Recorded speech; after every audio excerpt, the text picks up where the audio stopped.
Ya, jumpa lagi di 4 in the morning, obrolan asal tanpa skrip. Walaupun saya punya outline ya sini, 2 outline tentang NOC mindset. Sekarang sudah jam 4 lewat 2 menitan. Ada 2 hal ya outline-nya. Pertama tentang kangkung hidroponik, sesuatu yang saya pelajari. Yang kedua tentang Ali Abdal, seorang medical student yang kemarin videonya saya lihat tentang kangkung hidroponik. Jadi di 2019 itu saya punya hobi baru, nanam secara hidroponik. Mulailah beli sebuah kit ya, yang harganya 90 apa 100 ribu gitu. Itu udah dapet wadah plastik gitu, kayak semacam baskom, ada nutrisinya, ada rock wool net pot, terus ada bibit di situ. Nah, yang menjadi pertanyaan, bibitnya itu ada 3 macam nggak salah. Salah satunya itu kangkung. Kenapa harus kangkung gitu kan? Pertanyaan itu malah terjawab sekitar 2 tahun atau 1,5 tahun kemudian. Di 2021 awal itu saya Januari awal itu saya ikut kursus hidroponik. Jadi di akhir 2020 kan saya kena PHK, terus aduh nih habis ini apa ya, apa episode selanjutnya dalam hidup kami ini. Akhirnya saya memutuskan untuk jadi pedagang atau petani hidroponik. Nah, ternyata di kursus itu juga diajarkan caranya menanam ya, dengan rock wool, dengan net pot. Itu bibitnya ya sama, kangkung juga. Nah, kenapa ikut kursus itu? Pertanyaan pertamanya. Jadi konten YouTube itu ada 2. Yang pertama itu adalah konten yang secara ikhlas dia berbagi ilmu, berbagi pengalaman, tapi dia nggak peduli dengan traffic, dengan AdSense, dengan penghasilan dari situ. Nah, ini yang ideal.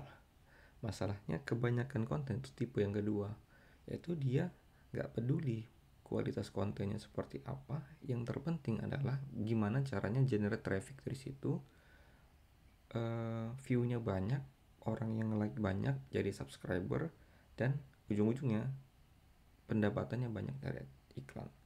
Nah, inilah yang kita mesti waspada, yang konten yang kedua ini.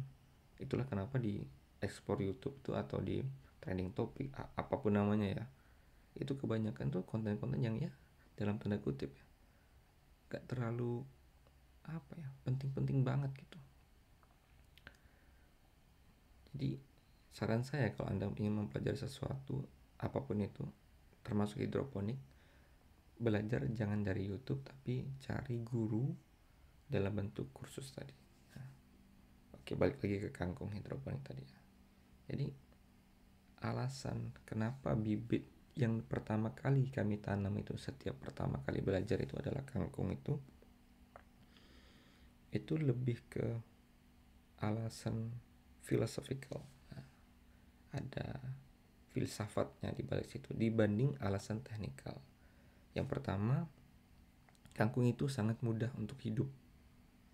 Walaupun saya di kesempatan pertama nanam kangkung itu pakai wadah kecil, itu kitnya itu ya, di tahun 2019 itu saya gagal karena dimakan kucing atau dimakan tikus gitu. Pokoknya setelah beberapa hari dia udah tumbuh, udah mau panen, bahkan itu tiba-tiba hilang. Jadi dimakan karena taruh di luar mungkin ya. Nah, kangkung itu sedemikian mudahnya hidup sehingga peluang untuk gagal itu kecil. Karena peluang gagalnya kecil, maka orang itu akan bersemangat terus ya. Dia akan merasa punya achievement di situ. Nah, karena merasa punya achievement, punya pencapaian, maka dia akan tetap akan belajar. Beda dengan ketika dia dikasih bibit itu kayak ya mungkin terong atau selada ya. Bahkan saya sampai sekarang belum pernah tanam selada karena rentang waktu yang diperlukan itu 60 hari, terus nutrisinya agak beda, terus bibitnya juga mahal. Baru mau azan.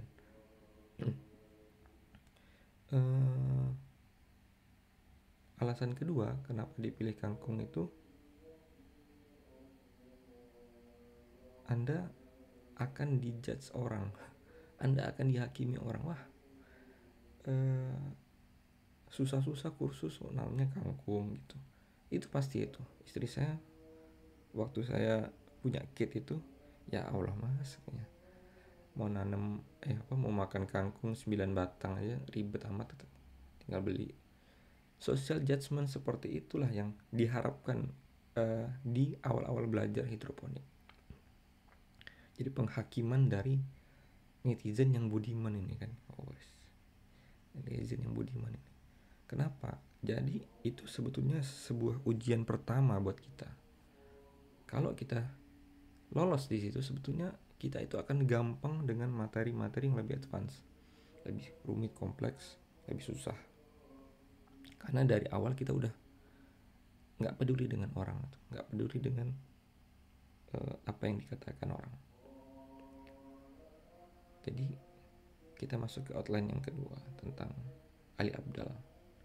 Siapa sebetulnya orang ini? Jadi awal-awalnya itu kan dia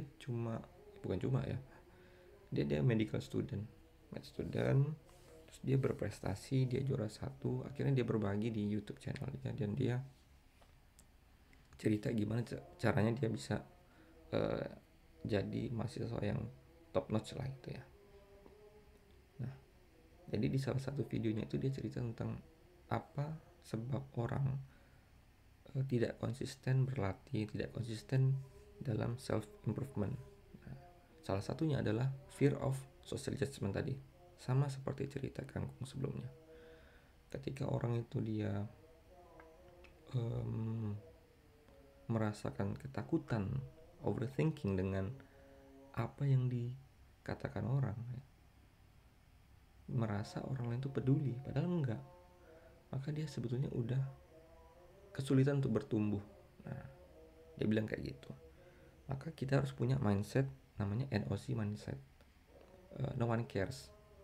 Kita harus merasa bahwa dari awal orang itu nggak peduli sebetulnya sama kita. Jadi sama lah seperti kita itu juga nggak peduli sama orang. Karena kita sudah merasa no one cares tadi, orang nggak peduli, maka apapun yang kita lakukan itu akan cenderung konsisten. Kita akan terus punya self improvement yang bagus. The art of keep going, kata dia. Kita ambil contoh lah Ariel ya, dengan kondisi dia punya aib yang luar biasa, mungkin seluruh dunia mungkin tahu juga. Tetapi ketika dia keluar dari penjara, ini sesuatu yang kita mesti pelajari juga ya. Jangan ditiru yang nggak baiknya. Maksud saya, walaupun dia sudah seterpuruk itu, tetapi ya pada akhirnya orang nggak peduli. Dia tetap bisa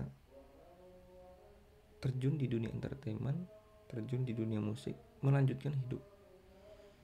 Jadi pesannya Ali Abdal ini adalah apapun yang kita lakukan ya, kita harus punya mindset seperti itu supaya kita terus tetap berprogres. Ya, mungkin itu ya. Terima kasih, semoga bermanfaat.